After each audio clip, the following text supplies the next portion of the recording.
So, I've kind of had to cheat with this one, because when talking about Mythmakers, I have to bring up its sequel, or spin-off, or however you want to see it.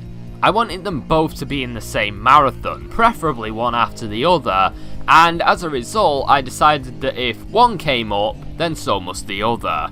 Yes, Mythmakers is the only Phoenix game, not counting them Dingo Pictures ones that have phony ass sequels, to get a spin-off or a sequel.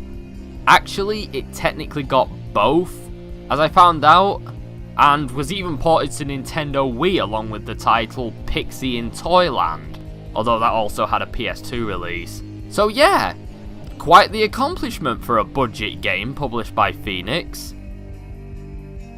You can tell that Data Designs Interactive, the company behind this, and those kids' sports games, which were also pretty decently designed as well, both in aesthetic and as games, both had quite a lot of thought put into them and heart. Well, except for the gameplay on some of the kids' games, since they all basically played the same.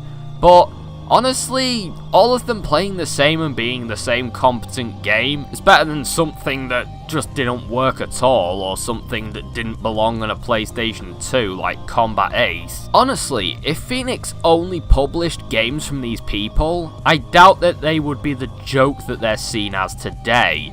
Anyway, Mythmakers is a Super Monkey Ball clone, much like that hamster game that was also kind of good.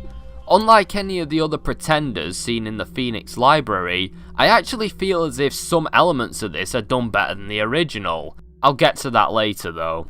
One thing that I like about this game is that it's brimming with its own personality and charm. The characters are like chibi versions of various holiday and mythological icons like Santa Claus, the Easter Bunny, and Cupid. I guess you could sort of compare it to Percy Jackson, from what little I understand of that story's universe. I get that each character has a connection to a Greek god. I've never had anything to do with that franchise, but that's the gist of what I got from it, and this is kind of like a kid-friendly version of that. It's more or less what this is. Each kid has a different power due to its connection to an entity, holiday, or myth, as the name implies. There's 8 characters, each with a different look, but from what I gather it makes no difference as to who you play as. Although there is a lot of characters, and I appreciate that. For a Super Monkey Ball clone though, you really only need 4. In fact, 4's pushing it a bit. But this is a part of the problem with the game. The artist and the creative people behind it had clearly made a better brand than a game. I actually found the blog of the guy who made the art for the games, and was supposedly involved with the development. And Christ did they care about this. They spent 3 or so years coming up with and building the concept to make it perfect, and the artwork is pretty damn good as a result.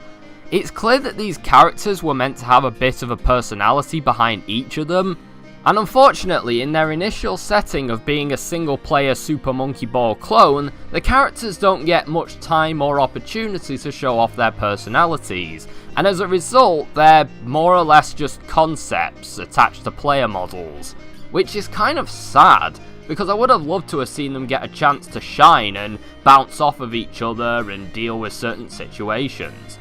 Needless to say, the go-kart game is a much better setup for them, due to them being able to actually communicate with one another and express themselves more, both aesthetically and verbally. I was hoping that this would have some sort of opening cutscene. Even if it was just a slideshow, it could potentially be better than the nothing that we got. So the actual game is a Super Monkey Ball clone, as established, which spans over 5 environment types with 5 levels in each environment. The environments themselves are actually well detailed, and unlike the actual Super Monkey Ball Deluxe, it has actual landscapes like this. This actually tries to make a cohesive environment, and I personally like that a lot more. This is something that Super Monkey Ball Adventure did, and it's why that game looks significantly better.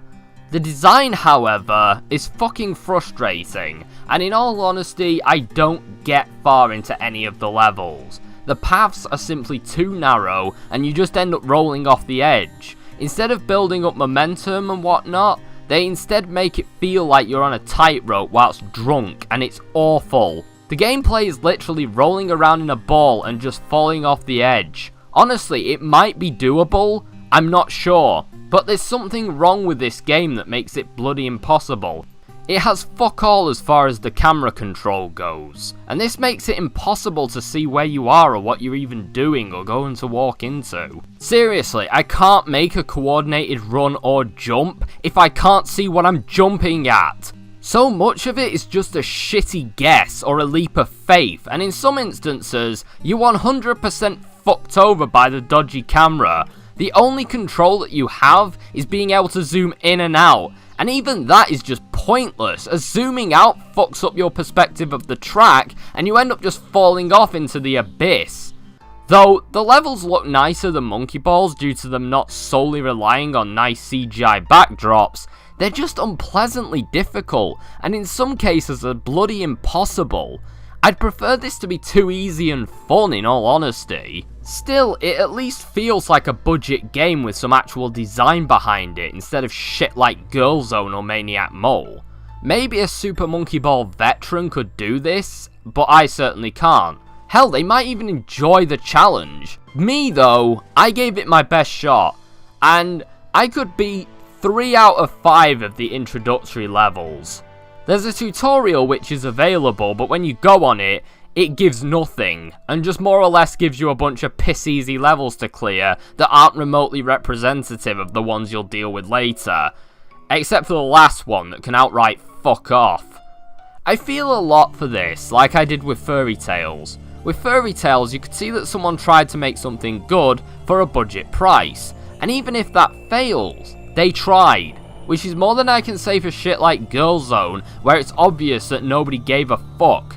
Honestly, I wouldn't protest to this franchise making a comeback, having another attempt. I don't feel as if it was rejected by the public, more that it faded into obscurity.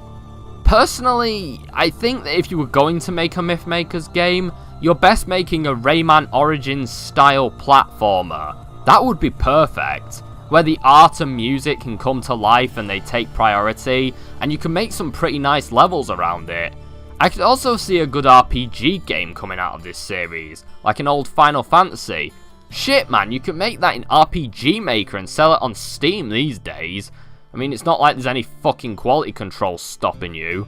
I feel that the Super Monkey Ball style of the game does it no favours, and in all honesty, I look forward to the third game, where we can see if it holds up in any way, shape or form.